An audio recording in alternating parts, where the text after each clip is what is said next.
Hi, fourth graders. It's Mrs. Mundorf here with your second lesson for this week. We're going to begin with a review of Energy of Light, Day 5. What happens when light meets matter? The objective for that lesson was to observe light as it is either transmitted, reflected, or absorbed by matter. The key words were reflect, absorb, and transmit. After you gather the materials, you were supposed to make predictions on how light would pass through that object. Would it pass all the way through? Would some of the light pass through? Would none of the light pass through? The next step was testing the materials and recording the results on your observation chart. Here is a video of me performing this experiment. At this point, you should have made your predictions about the materials we are going to test with a flashlight. To test each material with a flashlight,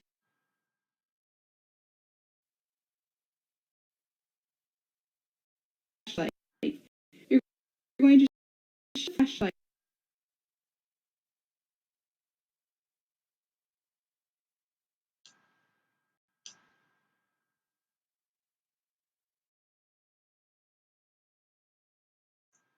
Here's a video of me performing the experiment.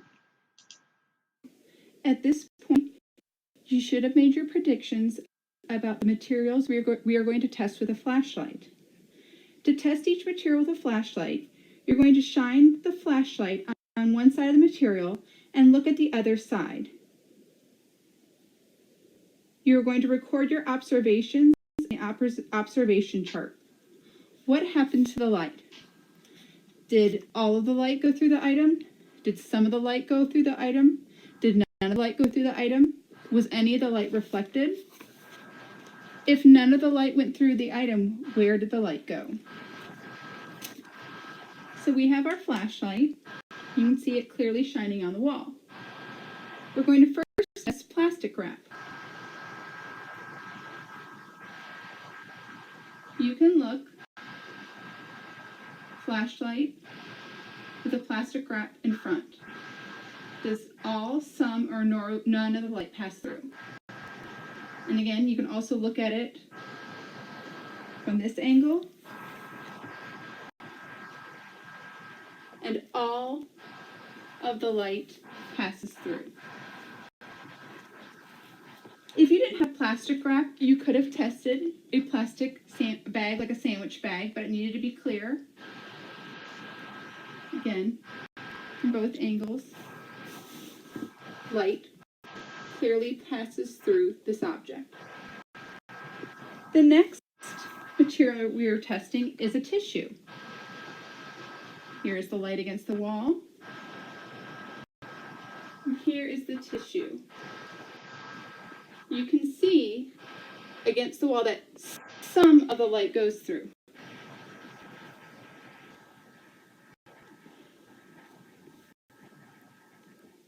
This is all the light. This is the tissue in front of the light, and you can still see there's some light on the wall. Next was the cardboard. Again, here's our light. Here's our cardboard piece.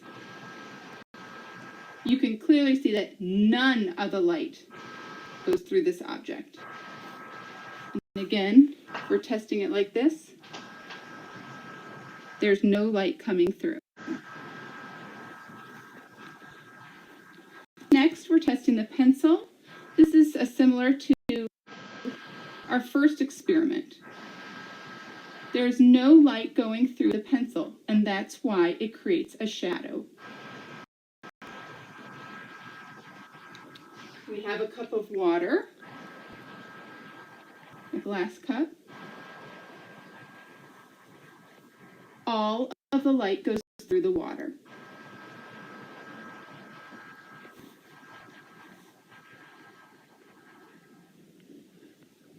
Now we have a paper cup.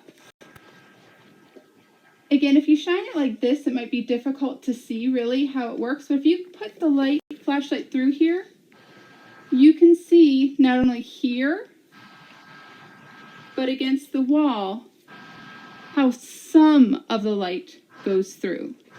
Not all, but some. If you didn't have a paper cup, you could use a paper plate.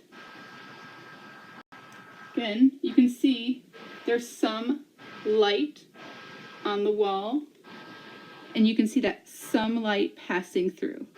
Not all, some. Now we're going to test our wax paper. Here's the light. You can see it almost the light looks duller. That's because only some of the light passes through.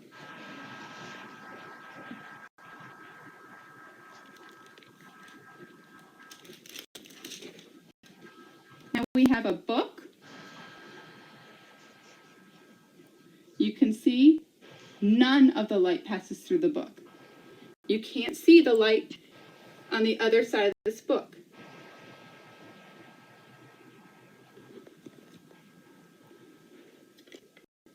Here's our light. Now we're testing our mirror.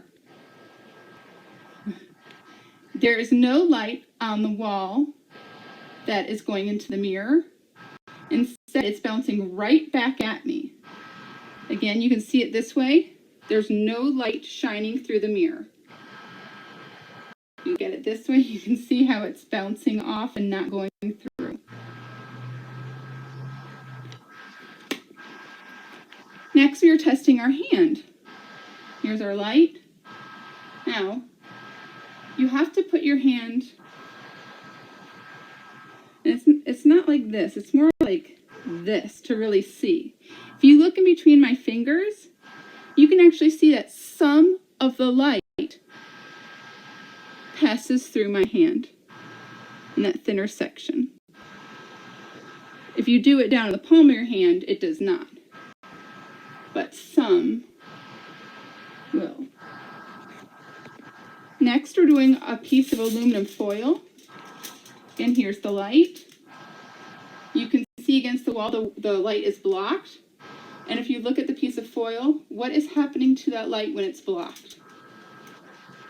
Again, you can't see the light through the foil. But what do you see when the light hits the foil? And our last object we were testing was a notebook piece of paper.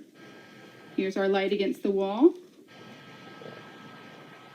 You can see how some of the light, not all, but some of the light goes through this object. Here, some of that light is passing through. How well did you do with your predictions? Make sure you've recorded your new observations in the chart, and I look forward to sharing your answers in our next lesson.